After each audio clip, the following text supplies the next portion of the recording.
Chapter 44.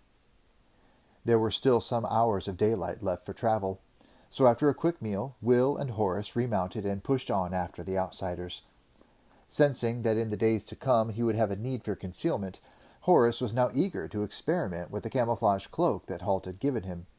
From time to time, when they were passing small clumps of trees or bushes, Horace would rein in Kicker beside them, pull his cowl forward, wrap the cloak around himself, and attempt to sit without any movement.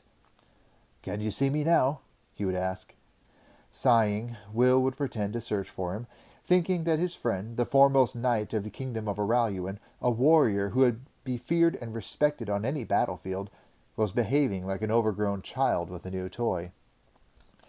"I can just make you out," he would say through gritted teeth. Somewhere around the 8th or 9th time that the grinning Horace asked the same question, Will's patience finally gave out.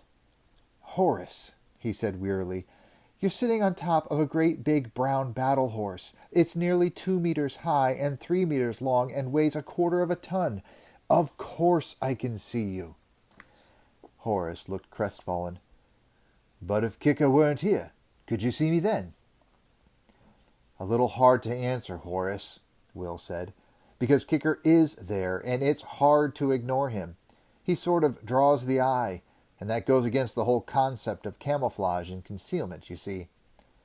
"Couldn't you just use your imagination?" "You want me to imagine Kicker isn't here?" Will asked him. "That's right," Horace replied, determined not to be put off by the sarcasm in Will's voice. "If he wasn't here, could you see me then?" There was a long silence between them.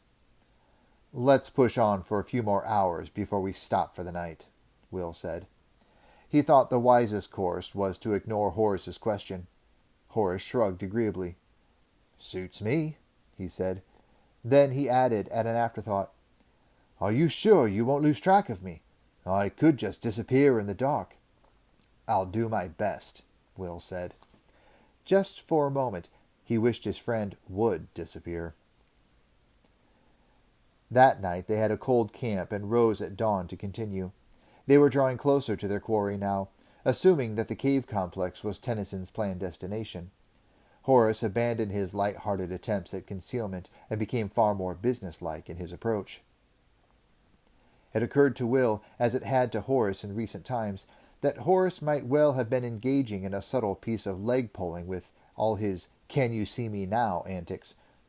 Horace had years of leg-pulling and practical jokes to make up for, and Will had the uncomfortable suspicion that the tall warrior had been secretly chuckling to himself the day before.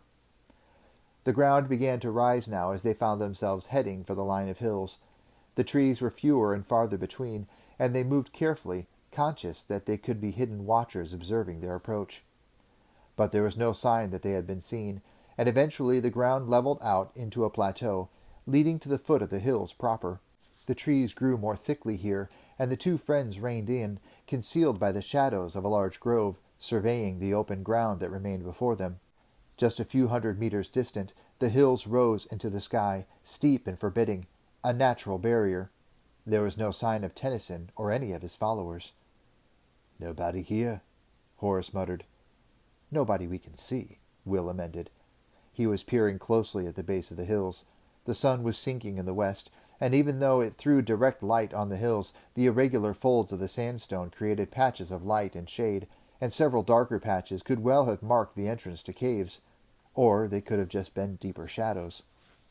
Will had a sudden concern that Tennyson hadn't stopped here after all, that he had continued, maybe climbing the hills through some as yet unseen pass, and was now heading away on the far side of the ranges. Yet reason told him the outsider's leader could have done that at any time in the past few weeks. He had headed specifically for this range, where, according to the map, there was a large number of caves.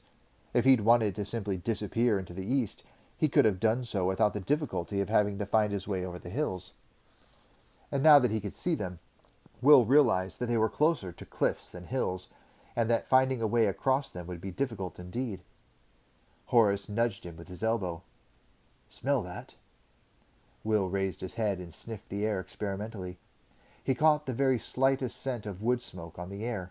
It was faint, but it was definitely there. "They're here all right. They're starting to get dinner ready," Horace said. But where? Will asked, scanning the cliff faces once more. Then Horace touched his arm and pointed. Look, he said. There's a tree growing at an angle from the face of the cliff, about 10 meters up. He waited until Will nodded that he could see it. Then he held his hand at about arm's length, squinting with one eye closed, and held up first one finger, then two vertically. Then he folded the second finger down again. To the left of the tree, about 1.5 fingers, there's a cleft in the rock. Will mimicked the action of holding up fingers and sighting them down. It was a simple but effective way of providing directions, and he soon saw the cleft Horace had spotted.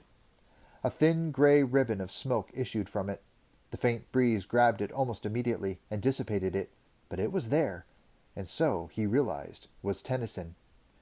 They're in the caves, he said, and Horace nodded. We're going to have to get a closer look, Will said, scanning the ground in front of them. There was plenty of low cover, but not enough to conceal Tug and Kicker. We'll have to leave the horses here and push forward. You're planning to go into the caves? Horace said, his voice very level. Will glanced at him. Since they had been small children, Horace had disliked confined spaces. It was one of the reasons that he never wore a full-face helmet, preferring the simple cone-shaped cap. When they were younger, Will had used the fact to escape him on numerous occasions. I'll need you to keep an eye on things outside, he said, and he saw Horace's shoulders slump in relief. You're sure? He asked. I'll come with you if you really need me. Will reached over and squeezed his shoulder. I appreciate the offer, he said, but it'll be easier for me to move around inside without being seen. All right, then, Horace said. I can't say I'm disappointed. Besides, Will couldn't resist saying, with your newfound camouflage skills, I'd probably lose you in there.